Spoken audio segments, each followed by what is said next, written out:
the next. Let's innovate.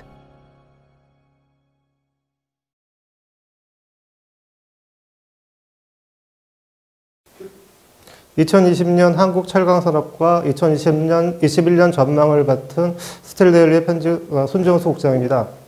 2020년 한국 철강산업은 코로나19를 빼놓고는 말하기 매우 어렵습니다.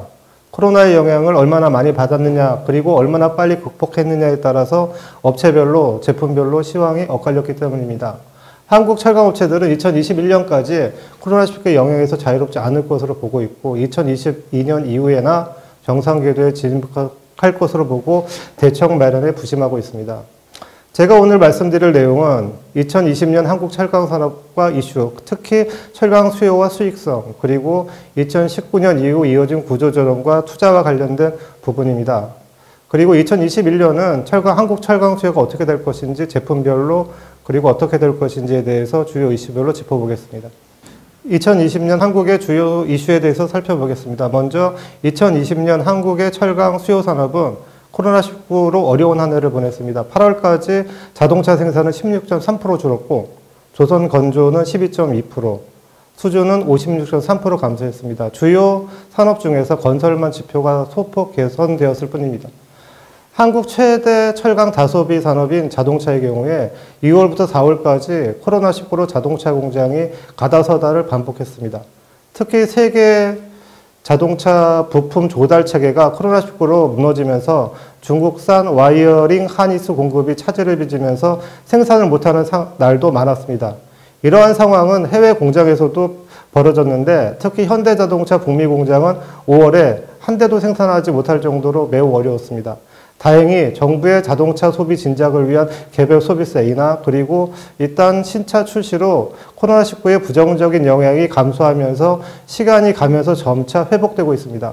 그러나 올해 자동차 생산은 전년보다 13% 감소한 344만 대 정도에 그칠 것 같습니다. 내수는 2.1%, 수출은 29.7% 감소가 예상됩니다. 조선은 부진의 더 깊은데 코로나19의 영향으로 전 세계 교역량이 급감하면서 신조선 발주량이 뚝 끊겼습니다. 어느 때보다 힘든 한 해가 되어가고 있습니다. 연간 전년 대비 64%나 신조선 수주가 줄어들 것 같습니다. 신조선 수주 감소로 상당 기간 동안 조선용 강제의 수요 회복을 기대하기 어려울 것 같습니다. 건설은 코로나19 영향을 덜 받은 산업인데, 한국에서 코로나19가 대구를 중심으로 확산되었을 때 일부 현장의 공사가 중단되긴 했지만 자동차처럼 밀집된 것이 아니어서 사실상 공사 차질은 거의 없었다고 할 수 있습니다. 오히려 주택가격이 급등하면서 분양시장에 활기를 띄웠고, 향후 수요 증가를 기대하는 목소리까지 나오고 있는 게 지금 사실입니다. 가전은 코로나19의 수혜를 일부 본 것 같습니다. 집에서 머무는 시간이 많다 보니 프리미엄 가전으로 교체하는 수요가 늘었습니다. 냉장고, 세탁기, 건조기 등 이러한 백색 가전의 판매량도 호조를 보이고 있습니다. 최근 관련 철강 제품의 출하량도 늘어나고 있는 것이 사실입니다. 2020년 한국의 철강 생산에 대해서 살펴보겠습니다. 코로나19 악재가 한창이었던 2월에서 4월까지 한국의 조강 생산량은 전년 동기 대비 14에서 15% 줄었습니다. 그러나 8월에는 감소폭이 2.1%로 둔화됐습니다.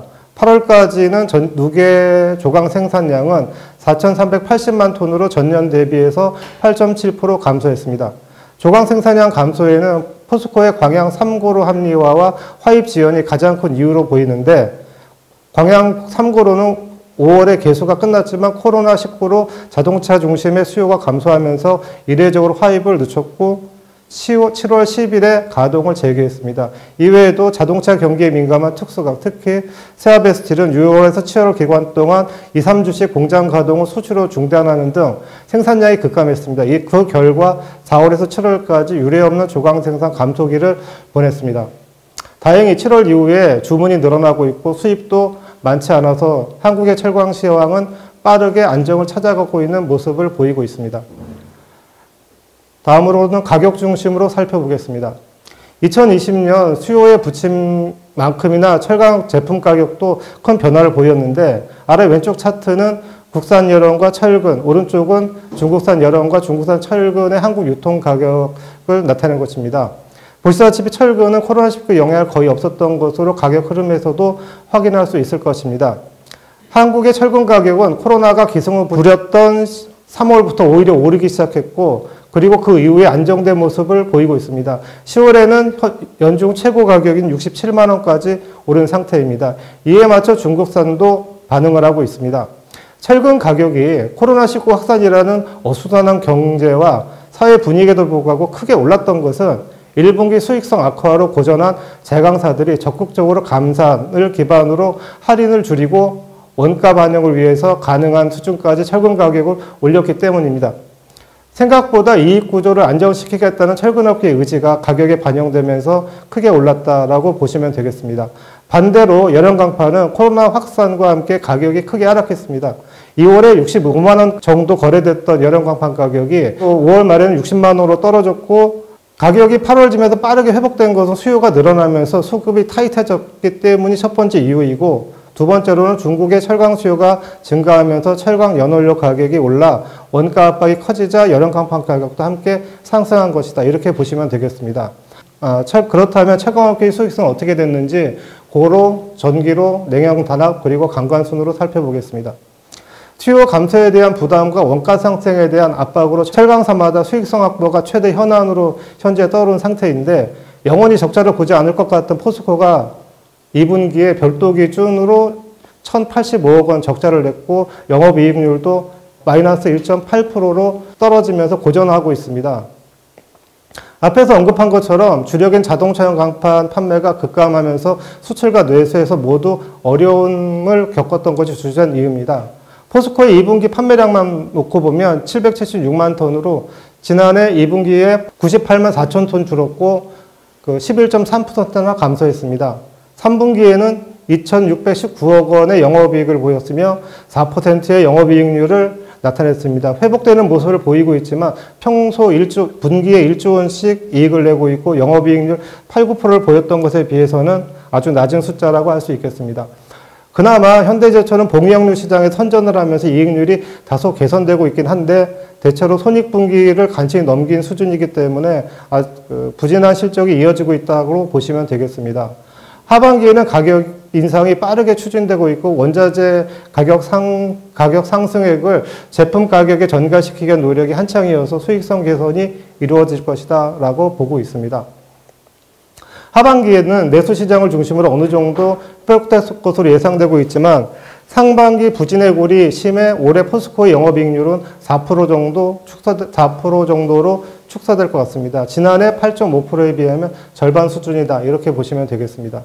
봉영광류 상황은 좀 다른데 차트에서 보시듯이 전기료 업체인 대한제강의 수익성이 눈에 띄게 호전된 것을 보실 수 있겠습니다. 지난해 4%에 머물렀던 대한제강 영업이익률은 지난해 3분기를 바닥으로 회복되기 시작해서 2분기에는 10.4%까지 늘었고 비수기인 3분기에도 8.6%를 기록하는 등 선방하는 모습을 보이고 있습니다.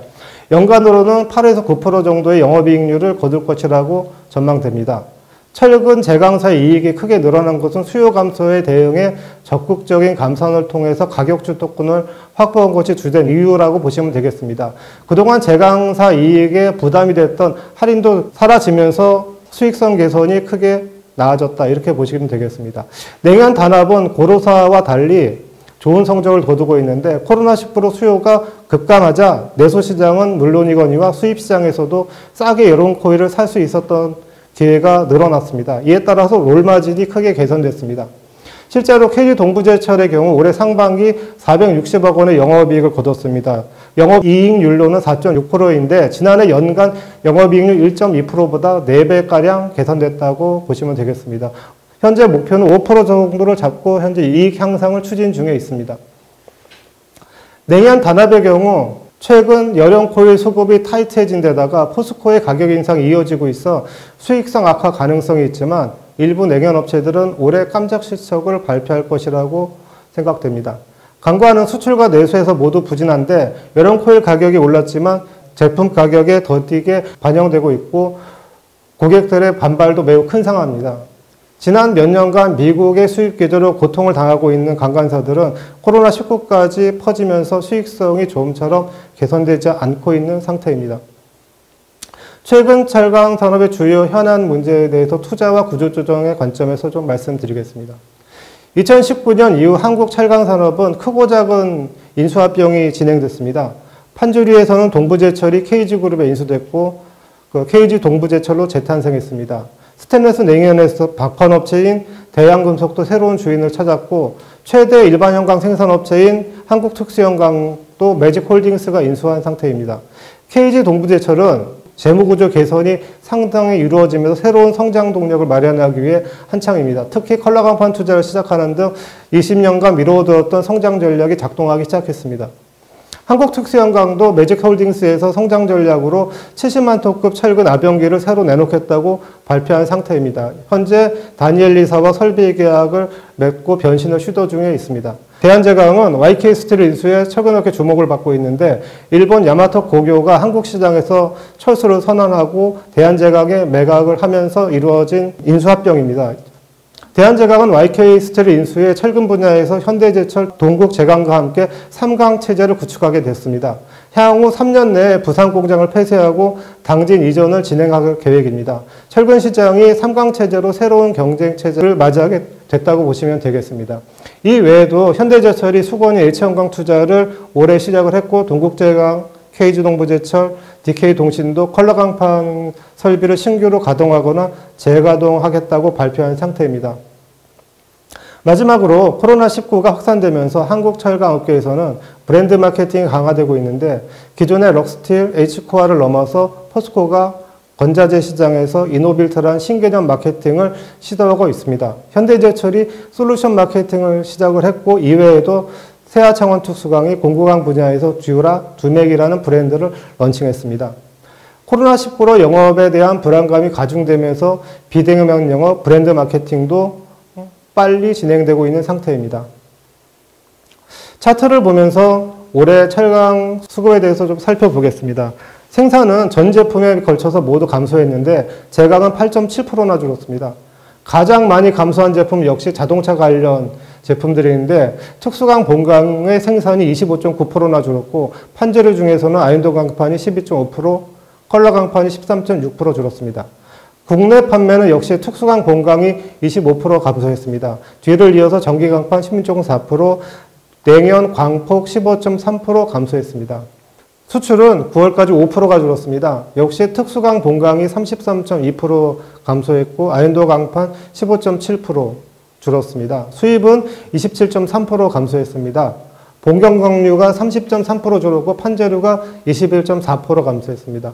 열연 강판이 20.4% 줄었고 철근도 48.6% 줄어있는 상태입니다.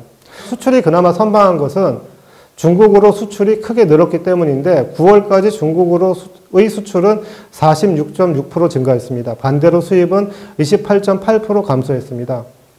중국이 코로나19를 조기에 극복하면서 경제 회복에 박차를 가한 결과 철강주 수요가 증가해 순수입국으로 전환된 것이 큰 힘이 되었다고 보시면 되겠습니다. 이 때문에 한국의 소비 시장이 엉망이 되었지만 수출은 우려보다 감소가 덜했고 수입은 크게 줄어 그나마 한국 철강사들이 한숨을 돌릴 수 있었다라고 보시면 되겠습니다. 2021년 한국 철강 시장에 대해서 말씀드리겠습니다. 내년 한국 철강 시장은 코로나19로부터 세계 경제가 얼마나 빨리 벗어나는가, 중국의 철강 수요와 수출이 어떻게 될 것인가에 많은 영향을 받을 것 같습니다. 내년 한국의 철강 시장에 대해서 수요는 어떻게 되고 제품상은 어떤지 그리고 예상되는 이슈에 대해서 살펴보겠습니다. 내년 철강 시장의 긍정적인 요소라고 한다면 미국 대통령 선거 결과와 함께 미중 무역 분쟁이 완화될 것인가, 분쟁이 완화된다면 한국처럼 수출을 해야 하는 나라에서는 교역이 활기를 뜰 것인가 하는 것들이라고 할 수 있겠습니다. 또 코로나19 백신이 개발이 되면서 철강 수요에 긍정적인 영향을 줄 것인가도 모두의 관심사가 되고 있습니다. 중국이 과거처럼 수출 시장에 부담을 줄 가능성은 적어 보이지만 중국이 올해처럼 순수입국 지위를 유지한다면 한국 철강 시장도 나쁘지 않을 것 같습니다. 또 주요 기업들이 점차 코로나19 영향에서 벗어나고 있는데 각국 투자가 확대된다면 철강 시장도 점차 활기를 띨 것 같다 이렇게 보고 있습니다. 그러나 악재도 많이 있는데 여전히 코로나19는 부담입니다. 올해 중국 정부의 정책으로 인해서 중국의 철강 소비가 크게 늘었지만 내년에는 크게 둔화되거나 혹은 제로 성장 가능성도 예상해 볼 수 있습니다. 중국이 다시 순수출국으로 전환될 가능성도 충분히 있다고 생각하고 있습니다. 또 다른 변수로는 CO2와 같은 환경부재 문제도 여전히 철강 기업들에게는 부담스러운 상태입니다. 철강 생산량이 증가에 따른 철강 연료료 가격도 높게 형성될 수 있을 것이라고 예상하고 있습니다. 전체적으로 보면 철강 수요 측면에서 본다면 2022년은 정도 되어야 코로나19로부터 벗어날 수 있을 것 같습니다. 내년에도 코로나 영향은 불가피해 보이고 수요 산업별로 본다면 올해 부진했던 자동차 생산이 약 7% 정도 늘어날 것 같은데 가전은 5%, 건설 투자는 2% 증가할 것 같습니다. 그러나 조선은 내년에도 5% 감소의 부진이 이어질 것 같습니다. 이렇게 본다면 내년 한국의 조강 생산량은 올해보다 약 5% 안팎의 증가를 예상하고 있습니다. 제품별로는 2020년보다는 좋아지겠지만 큰 폭으로 나아질 것 같지는 않습니다. 이러한 예상은 내년 주요 기업의 사업 계획에서도 드러나는데 올해 포스코의 조강 생산량은 약 3,400만 톤 정도로 예상이 되고 있습니다. 그러나 내년에는 포스코는 3,400만 톤 정도로 사업 계획을 작성하고 있는 것 같습니다. 그만큼 회복 속도가 빠르지 않다는 반증입니다. 판재료는 5에서 6% 정도 증가할 것으로 전망되고 자동차를 중심으로 수요가 회복될 것 같습니다. 자동차와 함께 가전용 판재료의 수요도 꾸준히 늘어날 것으로 예상하고 있습니다.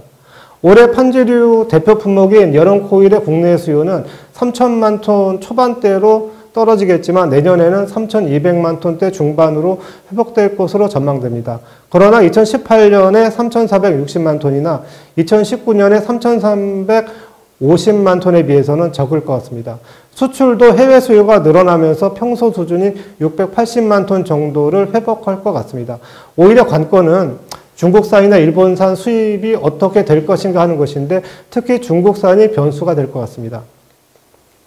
봉연강유는 철근을 중심으로 수요가 늘어날 것 같은데 당초에는 2022년까지 철근 수요가 계속 줄어서 900만 톤 전후까지 감소할 것으로 봤습니다. 또 일부에서는 800만 톤대 진입도 예상하기도 했었습니다. 그러나 최근 주택가격이 크게 오르고 프로젝트 파이낸싱 집행도 늘어나면서 건설 관련 지표, 특히 건축 허가 면적, 건축 착공 면적, 건설 투자가 늘어나고 있습니다. 철근 소비도 올해 그래서 950만 톤에서 980만 톤 정도에서 내년에는 1000만 톤 전후가 될 것이라고 예상됩니다. 큰 폭은 아니지만 20, 30만 톤 정도 늘어날 가능성이 있다. 이렇게 보고 있습니다. 철근업계의 관심은 오히려 소비의 증가보다는 이익으로 지금 이동한 상태입니다. 올해 이익 창출의 비결이 적극적인 감산, 가격 주도권의 확보, 그리고 할인 축소 및 폐지 등으로 가격을 많이 밀어 올렸다는 것인데 내년에도 이러한 가격 전략이 관찰될 것인가에 따라서 철근 제강사들의 수익성은 엇갈릴 것이라고 생각됩니다. 또 내년에는 대한제강의 YK 스틸 인수 이후 시장 경쟁 구도가 달라진다는 점도 제강사에게는 긍정적인 영향을 미칠 것이다 이렇게 보고 있습니다. H형강은 최근 수년간 큰 변화가 없었는데 피실공법 적용 사례가 늘어나면서 오히려 H형강 시장을 대체가 빨라지고 있습니다. 그러나 물류센터 건설이라든가 이런 쪽에 수요가 늘면서 대체한 부분을 상쇄시켰다 이렇게 보시면 되겠습니다. 최대 변수는 수출입니다. 주력 시장인 동남아시아 등에서 새로운 공급사들이 계속 들어서고 있고 수출 환경은 계속 악화되고 있습니다.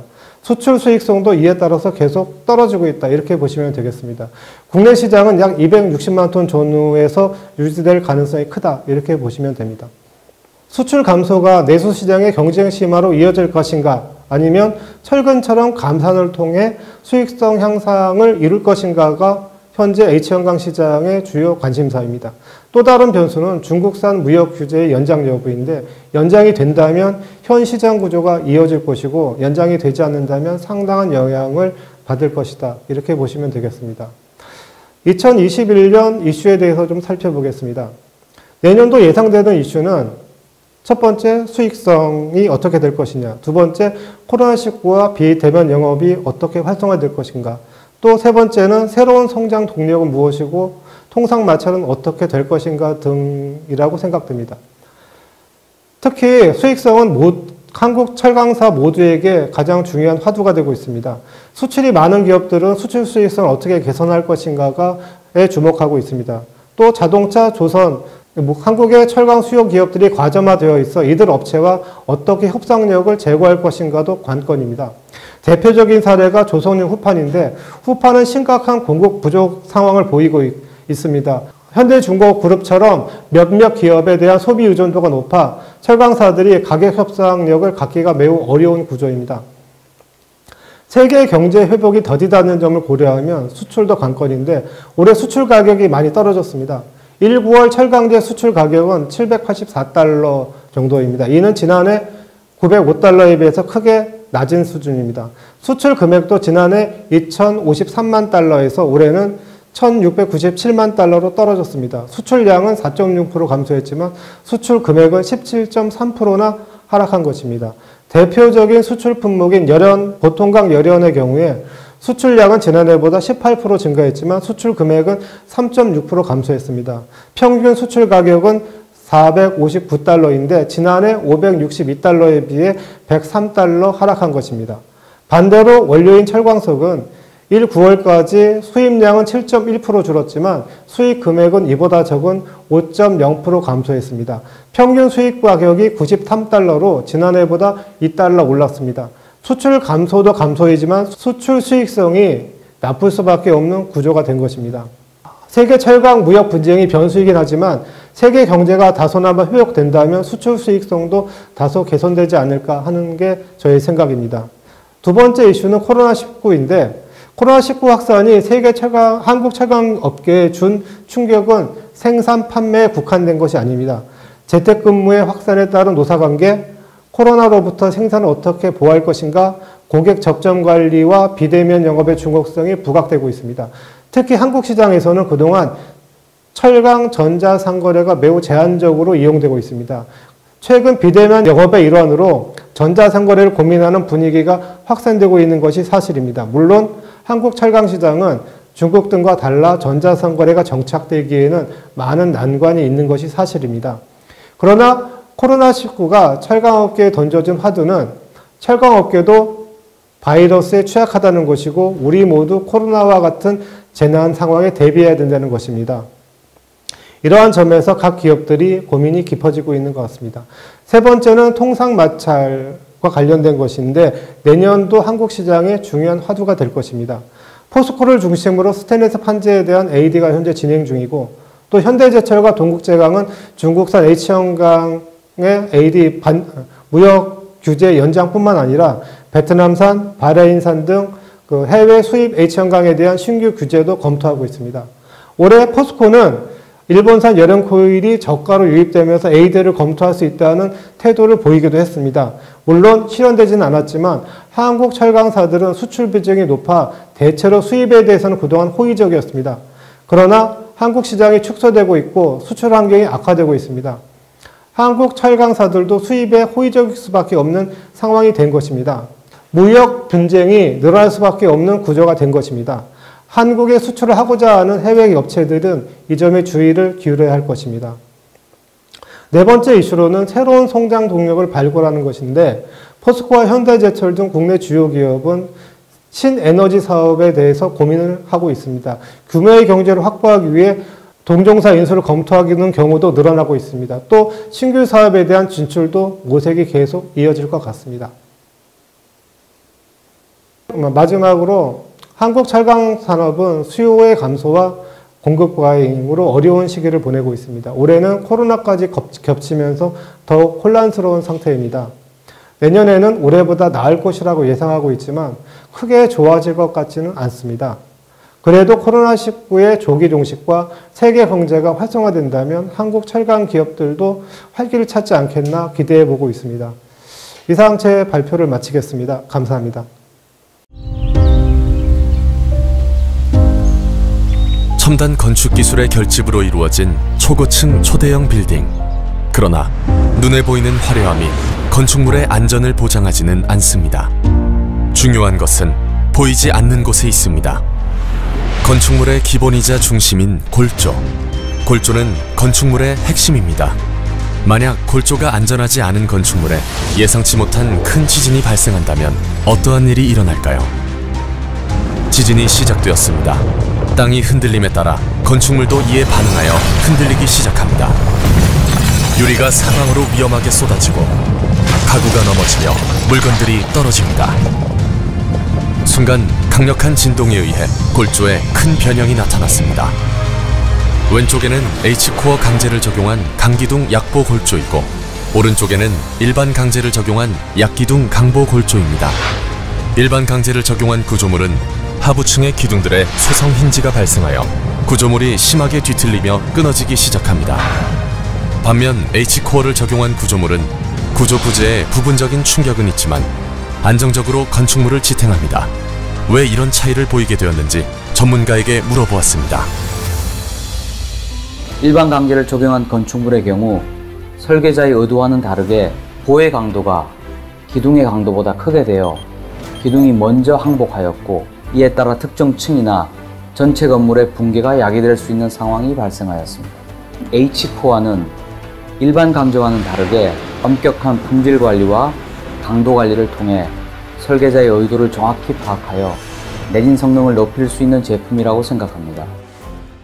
지진에 강한 철 H코어는 내진용 형강, 내진용 철근, 내진용 후판, 내진용 강관 등 다양한 제품 포트폴리오를 갖추고 있습니다. 탁월한 에너지 흡수 능력과 남극과 같은 극저온 환경에서도 깨지지 않는 충격 인성을 비롯해 건축물 구조 안전의 품질을 향상시키는 뛰어난 용접 성능까지 가지고 있는 H코어. 지진에 견디는 최고의 기술 H코어는 안전한 건물의 중심이자 안전한 대한민국의 중심입니다. 지진에 강한 철 H코어.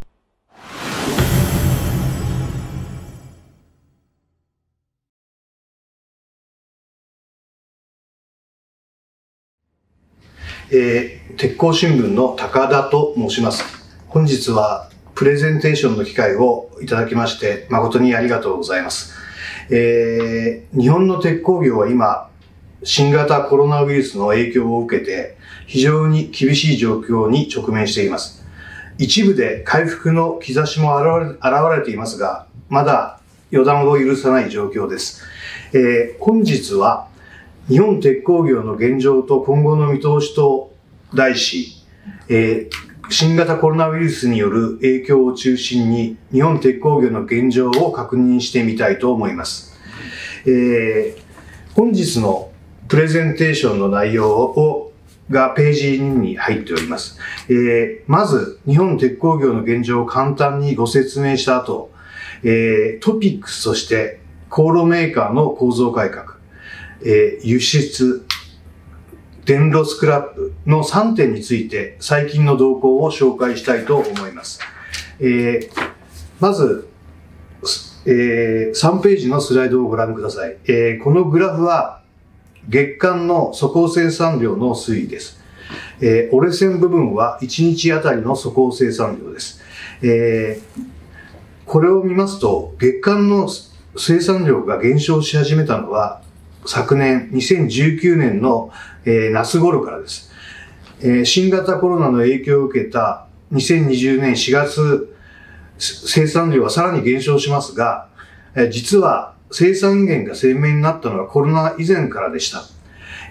これは、米中貿易摩擦をきっかけにした保護貿易収の高まりが、引き金になったと言われています。鉄鋼の直接輸出が影響を受けただけでなく、自動車など鉄の需要分野の輸出源による影響もありました。一方で、2020年の第2四半期を底に回復傾向も現れています。今年10、12月期の粗鋼生産量は、経済産業省によると2111万トンと7、9月に比べ約 10% 増加する見通しです。コロナ前までは戻りませんが、来年1、3月期はさらに回復すると言われています。次のスライドをご覧ください。これは日本国内の鉄鋼需要のうち自動車分野の受注量を表したものです。自動車分野の占める比率は、全体の需要の3割程度ですが、自動車向けの動向は高炉メーカーや特殊鋼メーカーの生産活動に、大きな影響を与えています。このグラフは、月次の受注状況ですが、先ほどの粗鋼生産の推移と似通った動きを見せています。今年7月以降の回復もわかるかと思います。鋼材受注は先行きの生産動向を占う先行指標と言えるので、今年末から来年にかけて生産活動が回復に向かうことが予想されると考えられます。日本のコールメーカーは昨年の以降の需要低迷を受けて、主に上工程設備の一時休止を実施中です。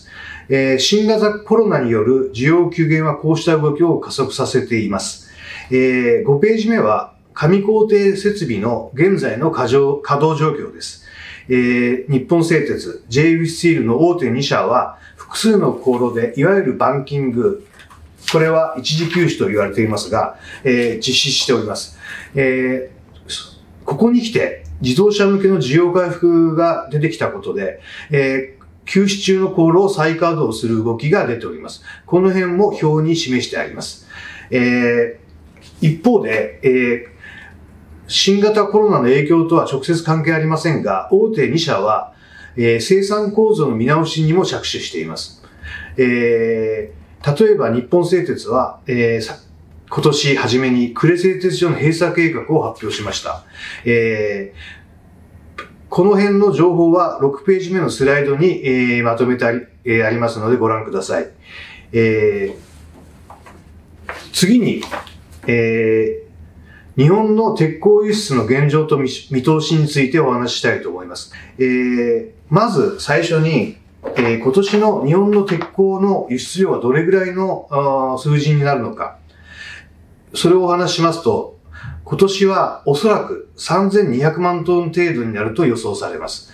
リーマンショック後の2009年、これは3400万トン程度でしたが、これを下回り、2005年の3228万トンという記録に並ぶ低水準の見通しです。2005年は、中国で過剰生産が深刻になり始め、アジア市場が混乱に陥った時期です。この時は、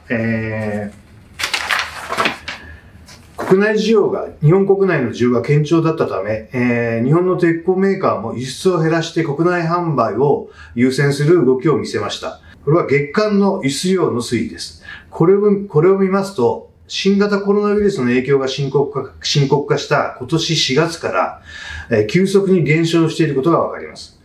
6月には241万トンと大幅に減少しました。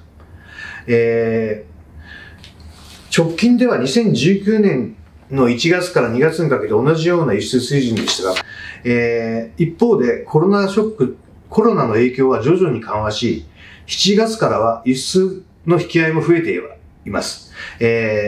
しかし、日本国内の自動車向けの需要が増えているため、供給能力では、日本の航路が一時休止をしている状況では、すぐに輸出を増やすことは難しく、9月の速報値では、輸出量は247万トンとあまり増えておりません。これは日本製鉄の大分製鉄所で、熱電ビルの定期改修が行われていたことなどにも起因しております。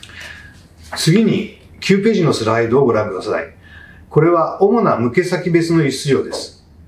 これを見ますと、特徴的な動きとしては、コロナショック以降、中国への輸出が増えてきていることがあります。それまで韓国やタイより少なかったのが中国向け輸出ですが、4月以降は一気に月間60万トンを超えるレベルに達しています。今、最大の相手国は中国です。コロナウイルスの影響で世界全体の需要が減った一方で、中国では唯一需要が増え続けております。日本の輸出の注文も中国から好調だったと言えます。これにつれて価格も世界で最も高いレベルに中国の価格があったため、日本の鉄鋼メーカーも中国向けを優先するようになりました。9月の数値では中国向けが59万トン、韓国向けが31万トンでした。8月に比べどちらも減っています。これは日本からの輸出に余力がないことの表れです。なお、グラフにはありませんけれども、台湾向けは月間20万トン前後で、大きく変わっていません。日本の日本製鉄の和歌山製鉄所から輸出している CSC 向けのスラブ契約が、月間5万トンに減っているためであります。次のスライドをご覧ください。これは中国、韓国、台湾へ日本から輸出する際の、品種別の内訳を示したものです。中国に関する特徴として、このグラフを見てわかることは、様々な品種を日本から輸入していることです。特に今年は、スラブなどの半製品が4倍に増えています。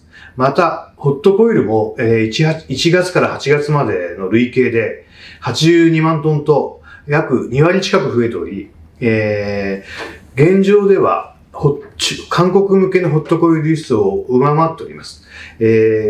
また、厚板は62万トンで、昨年とほぼ変わっていませんが、日本から見た厚板の輸出先では中国が最大の今向け先となっています。韓国は日本のポールメーカーと論武製鉄などリローラー側の関係が深いこともあって、ホットコイルが全体の約4割を占めています。ただ、日本のポールメーカーは韓国へのホットコイル輸出は慎重な方針を続けており、直近の8月では、昨年比で 15% 減となっています。数量ベースでは韓国よりも中国向け、ベトナム向けの方が多くなっているのが現状です。また韓国向けの厚板に関しては、造船メーカーの受注が厳しいため、昨年比で3割減のペースで推移しております。台湾は先ほども申しました通り、台湾、CSC 向けのスラブ契約があるため、全体の6割が半製品輸出となっています。次のスライドをご覧ください。鉄鋼の今後の輸出について考えてみたいと思います。結論から言いますと、あまり数量は増えないのではないかと思っています。現在、JV スチールが福山で高炉再稼働に動き、日本製鉄は、君津、室蘭と、11月までに、高炉再稼働させますけれども、それでも国内の自動車向けの需要増に追いつかないと見られています。このため、輸出に回す余力が少ないと考えられ、日本の鉄鋼輸出は月間で300万トンレベルに達しない状況が続くと考えられます。一方で、ホットコイルの輸出価格は現在、アジア市場で、1トンあたり540ドル前後ですが、特に日本製鉄が能力が足りておらず、価格が割高な遠隔地に優先して、輸出する傾向があるので、この傾向は当分続くのではないかと思われます。今年はインドからの輸出がとても落ち着いており、中国市場の堅調が続いていることから、年内は今の価格水準を維持しそうな雰囲気もあります。続きまして、電炉スクラップの現状について、ご説明したいと思います。12ページのスライドをご覧ください。これは日本における、電炉鋼比率の推移です。2019年度に日本の粗鋼生産が、9842万トンと、10年ぶりに1億トンを割り込みました。これにつれて電炉鋼の生産も、前の年に比べ 10% 程度減り、2353万トンに減少しました。高炉の生産量をほぼ表す天炉鋼は 2.5% 減だったわけで、電炉鋼の生産減が目立った形です。この結果、全体の生産量に占める電炉鋼の比率は 24% と、18年度に比べ 1.4 ポイント低下しました。ちなみに、同じく粗鋼生産が1億トンを割り込んだ10年前、リーマンショックの後の2009年度ですが、この時の電力消費率は 21.5% でした。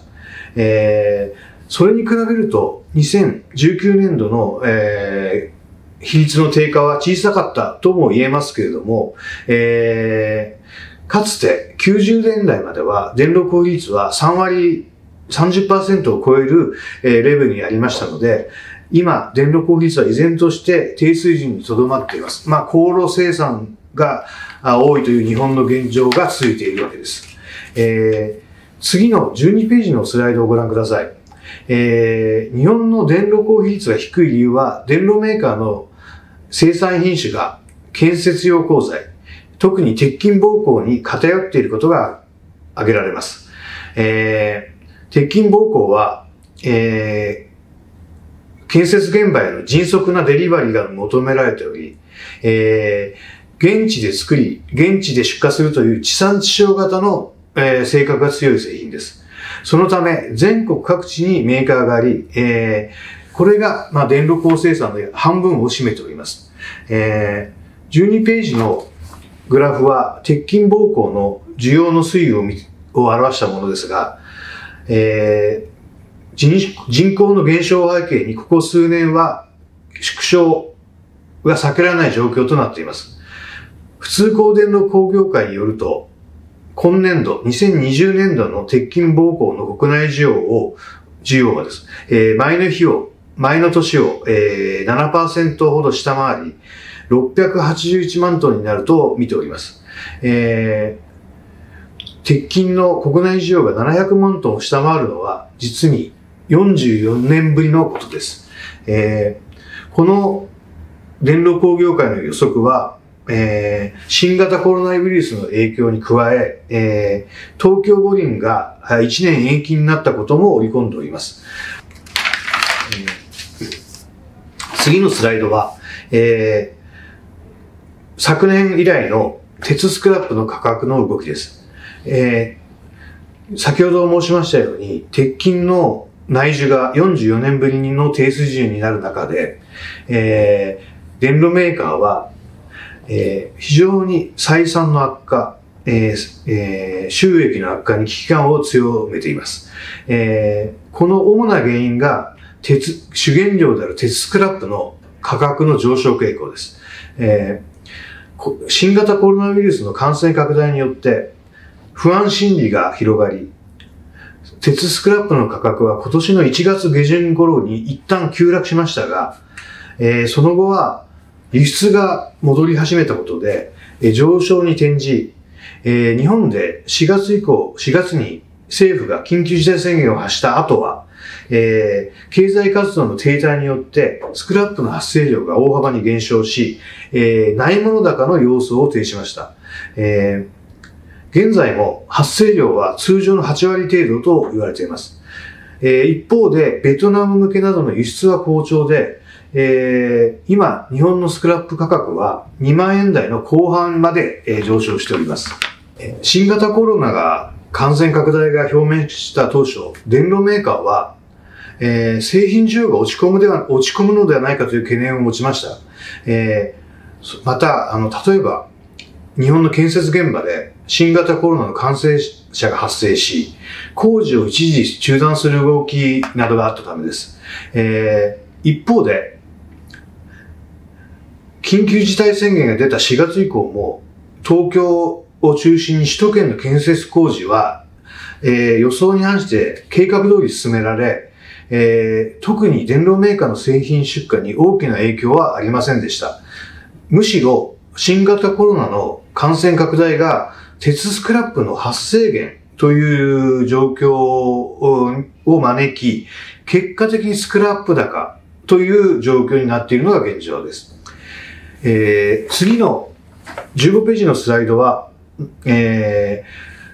日本における鉄スクラップの輸入、特に中国の動向について、表しています。中国では5月の全人代の会議で鉄鋼業の代表が鉄スクラップを輸入を再開することによって、エネルギー消費の減少や CO2 の排出減を、進めるべきだという提案が行われたと聞いております。中国では環境政策の一環として電炉の生産比率を引き上げる方針が示されていましたが、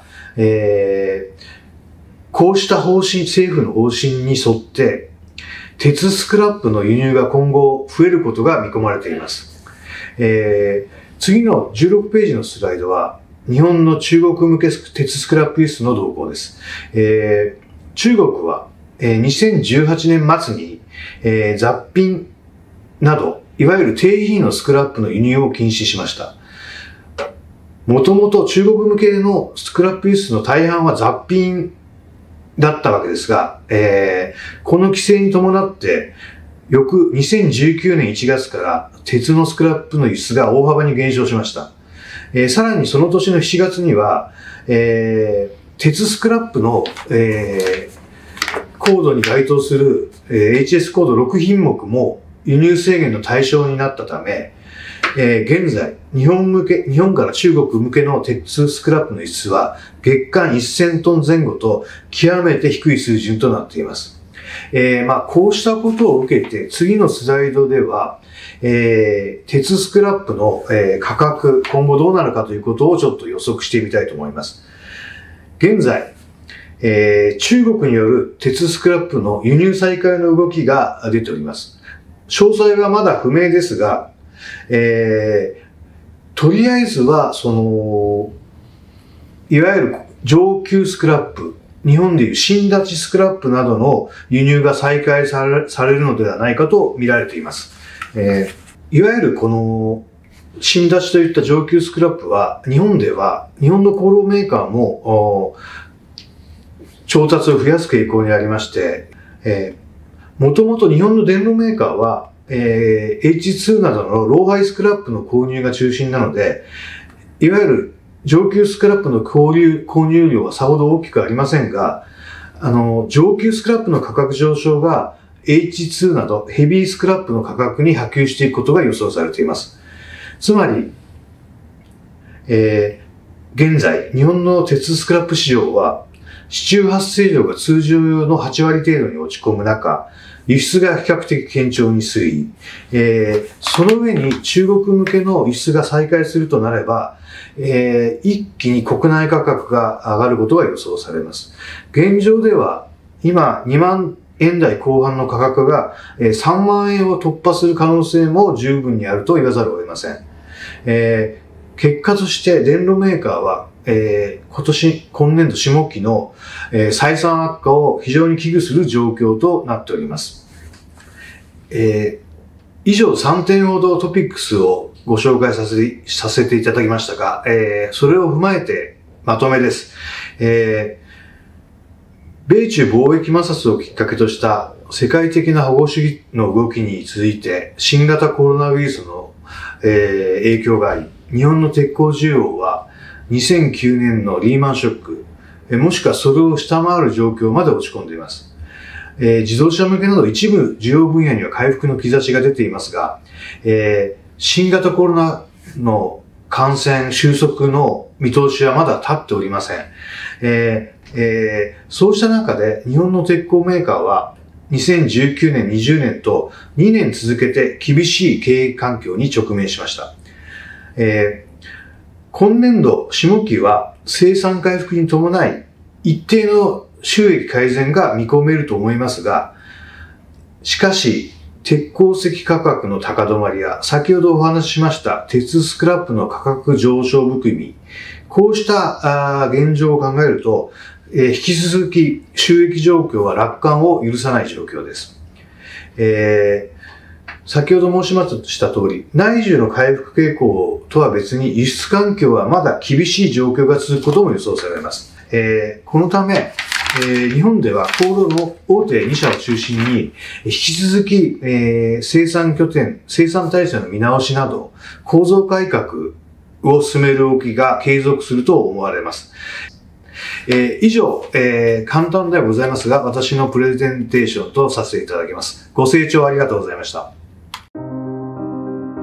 우리가 세상에 내놓은 것들은 눈에 잘 띄지 않습니다. 땅과 바다, 건물과 다리, 그리고 우리의 일상생활 뒤에서 말없이 자리를 지킬 뿐입니다.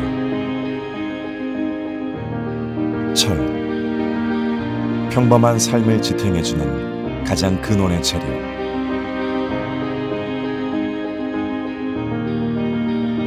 우리는 철을 만드는 사람입니다.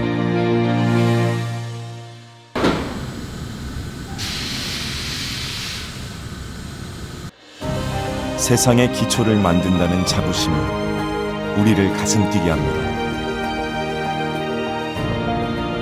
우리가 만든 철강제가 기본의 표준을 끌어올리고 풍요의 수준을 높여가길 바랍니다.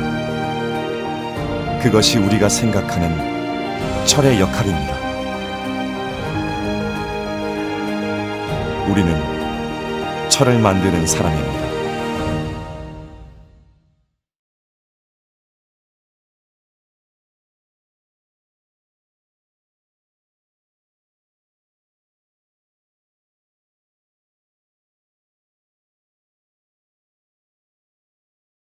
尊敬的各位领导、各位来宾，大家好！在这样一个庚子年里，全球遭受了从地缘政治格局的纷争到瘟疫的横行，无论是金融市场还是商品市场，都遇到了前所未有的冲击。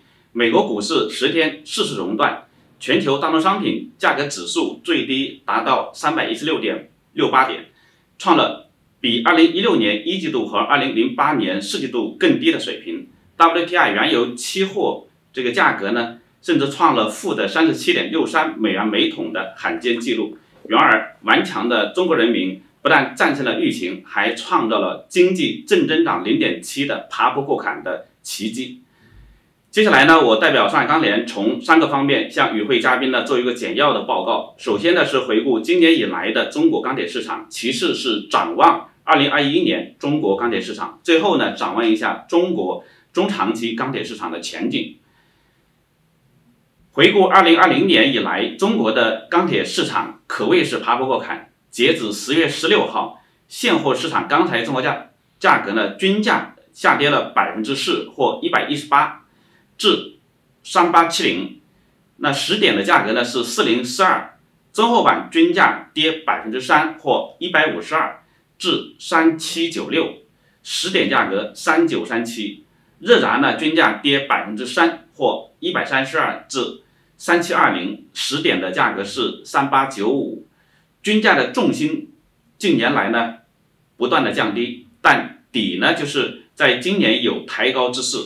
不过呢，像中厚板这样的品种，这个钢厂的出厂价格，像宝武，它的出厂价呢是一路涨来。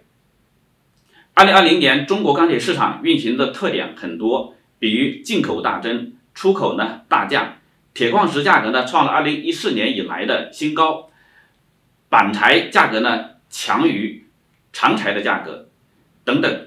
这个由于时间的关系呢，就不一一展开赘述，这里是简单的说一下进出口的变化。那今年呢，就是这个1到9月份，中国钢材进出口的变化，增加了3431万吨的国内市场的供给。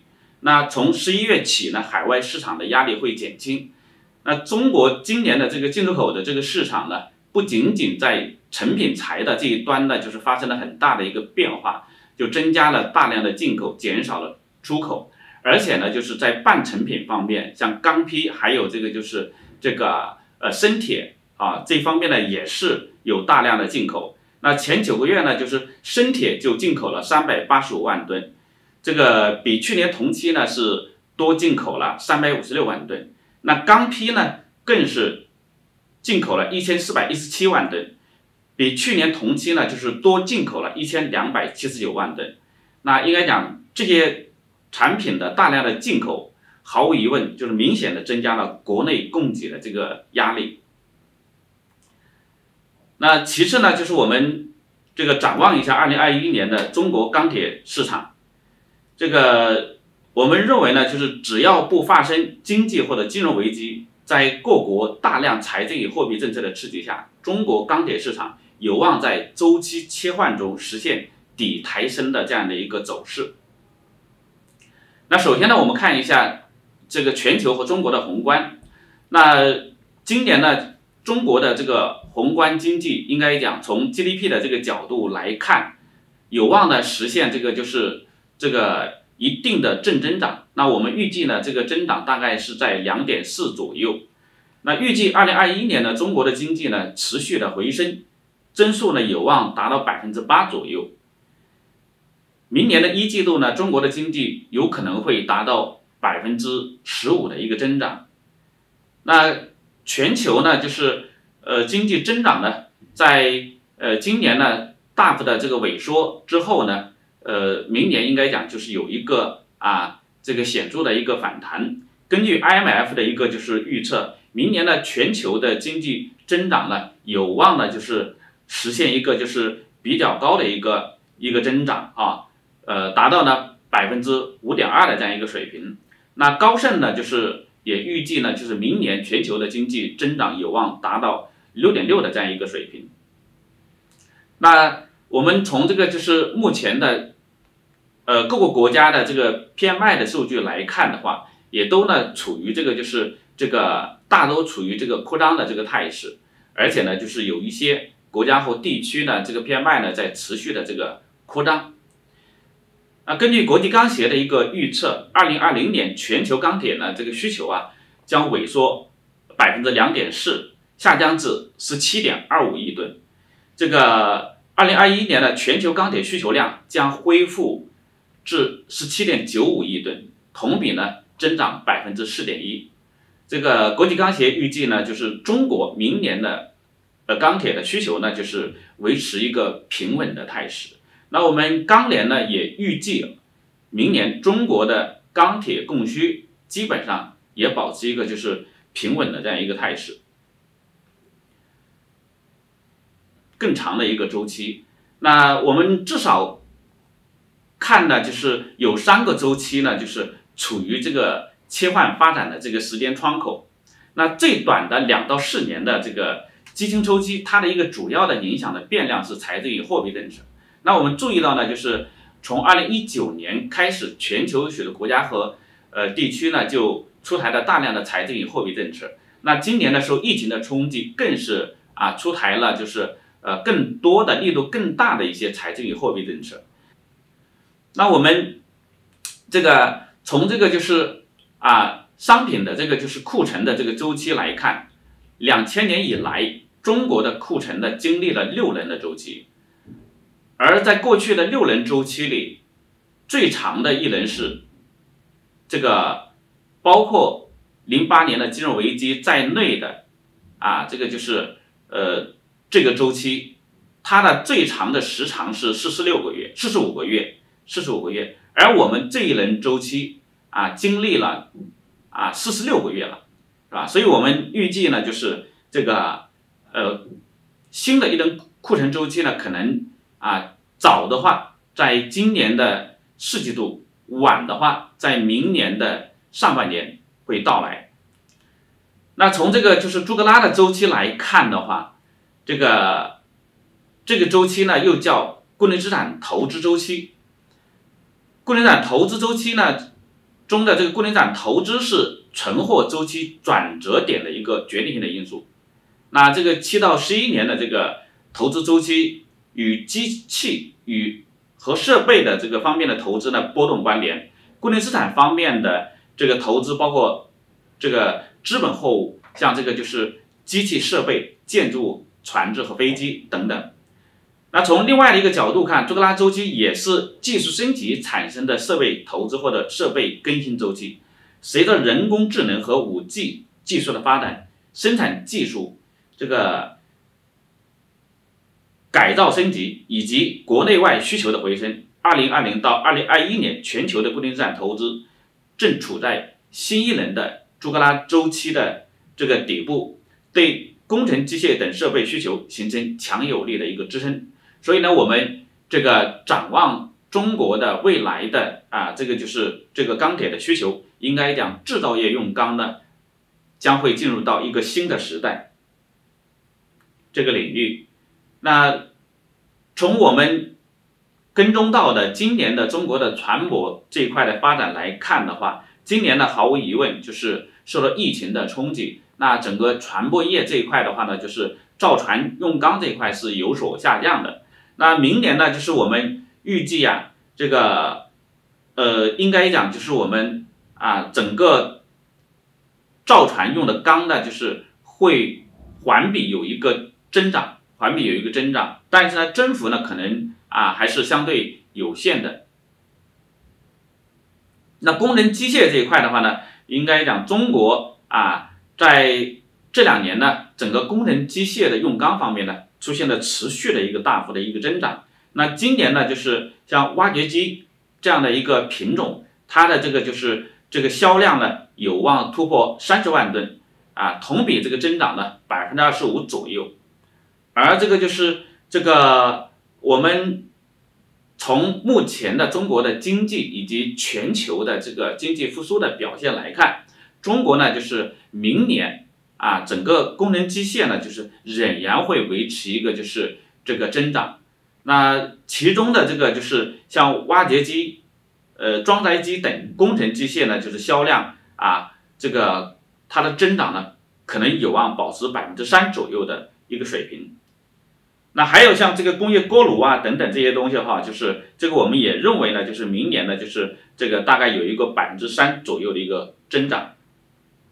那汽车呢，就是这一块呢，应该讲今年呢，我们预计它的产量可能同比呢是负的4%左右的一个表现。那明年呢，就是汽车呢这个有望呢就是在今年下半年的这样一个就是持续这个回升的这样一个态势下呢，这个保持8%左右的一个增长。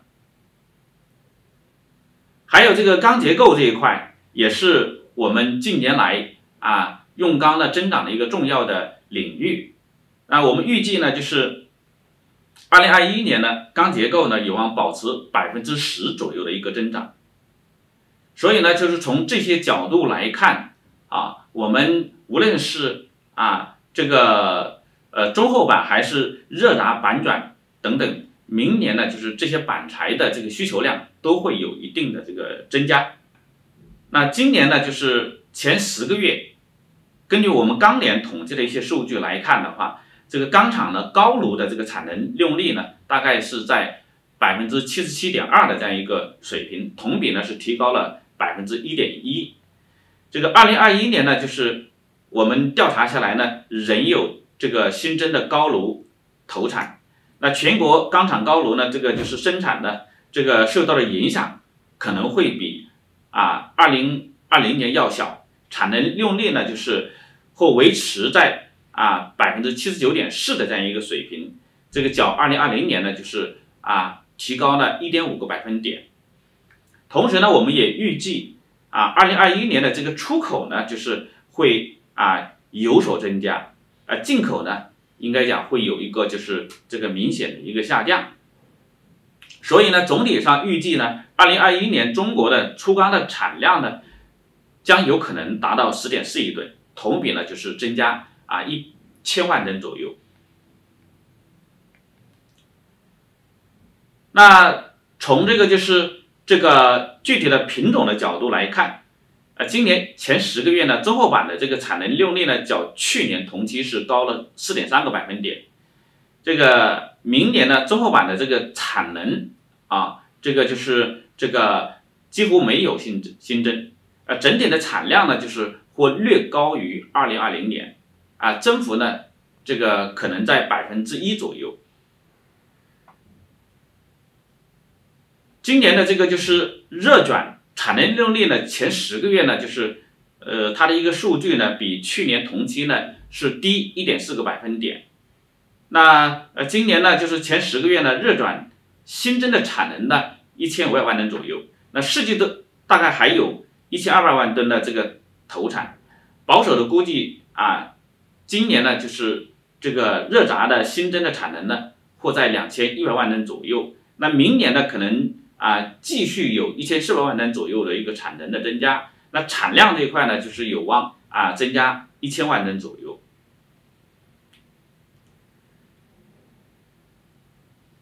今年呢，就是这个铁矿石的均价呢，我们预计大概是在到目前为止是在101.3美元每吨。那全年呢，就是这个价格呢，我们预计维持在100美元每吨左右，这个略高于2019年。那2021年呢，就是铁矿石的这个均价在海外钢厂呢逐步复苏的这样一个背景下，国内钢厂继续的处于较高的需求。与此同时呢，中国的这个废钢的进口的政策呢可能会放开，所以呢，就是这个整个2021年的这个就是铁矿石的这个价格的重心呢会往下移我们认为呢，这个均价呢就是大概是在90美元每吨这样的一个就是水平左右。那高点呢就是肯定是要降低的，那低点也有可能会有所下降。那焦炭的价格呢，今年呢应该讲整个焦炭价格呢就是在前期呢受到海外的这个焦煤价格的大跌的影响，那同时呢又受制于国内钢厂的这个价格的压制，那一度呢就是焦炭的价格表现相对低迷，但这个最近的一段时间里，焦炭的价格呢就是这个在稳步的上涨。这个当然不管怎么样，今年的这个均价呢，就是应该讲这个相对于去年来讲还是略有回落的。那我们预计呢，就是这个2021年焦炭的价格呢，就是这个或许有一个5%左右的一个上涨。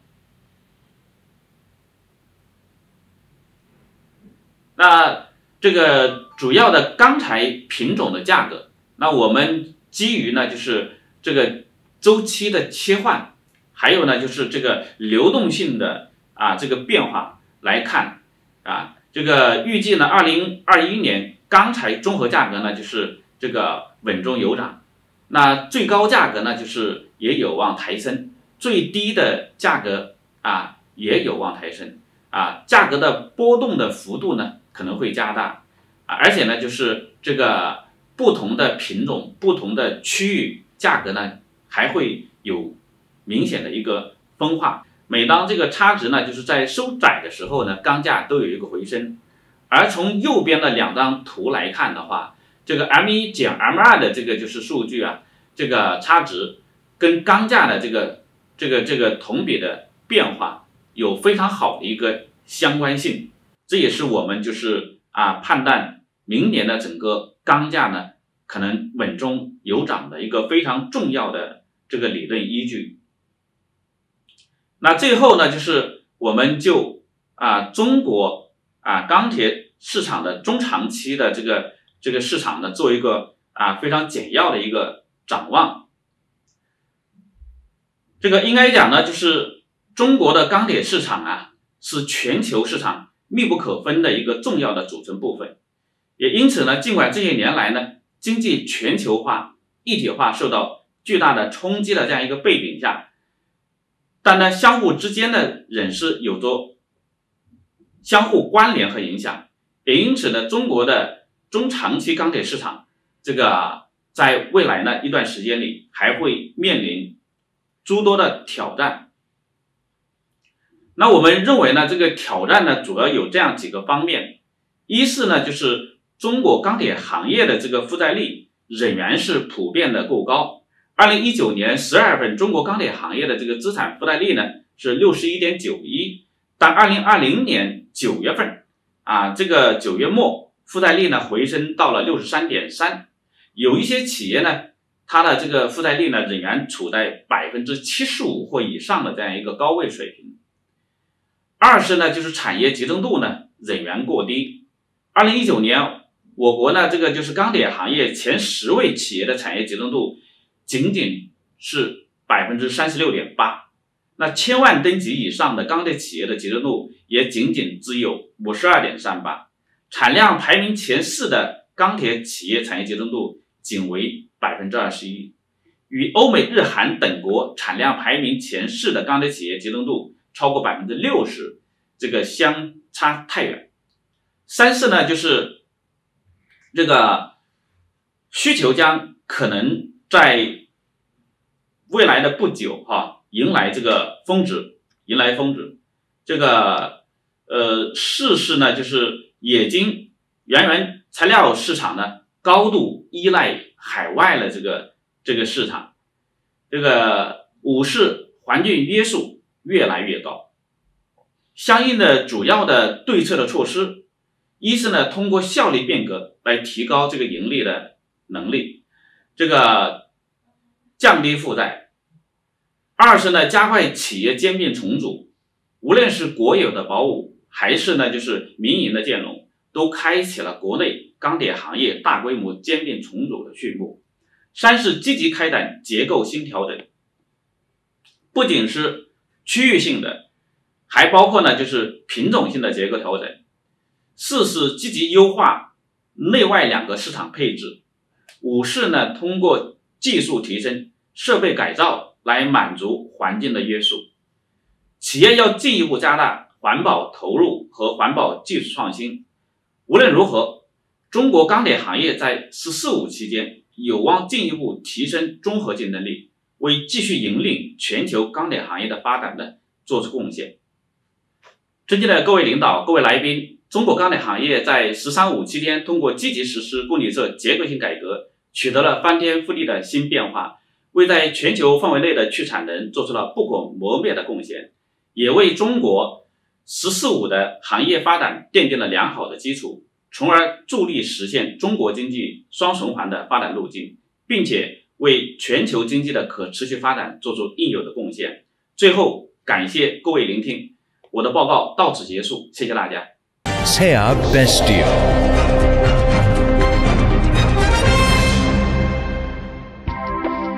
Challenging ourselves. It is the power that transforms possibilities into new opportunities. SEA Best Steel takes on challenges and works through innovations to realize the infinite potential value of steel.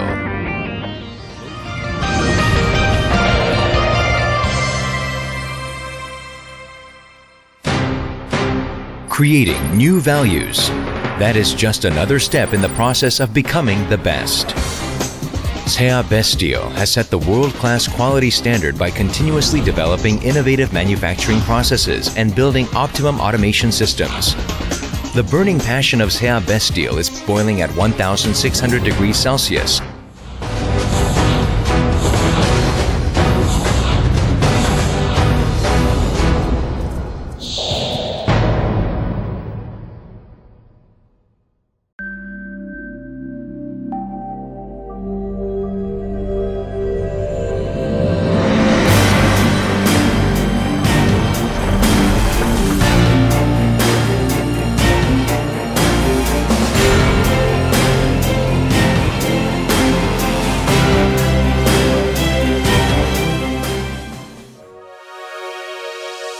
SEA CSS has manufactured stainless steel as well as other high value-added specialty steel products, including tool steel, carbon and alloy steel, and nickel alloy.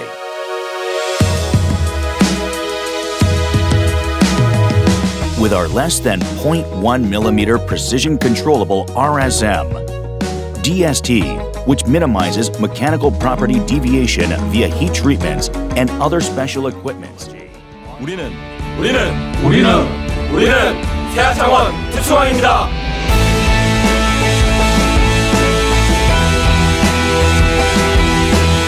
These are the core values of SEA CSS. SEA CSS.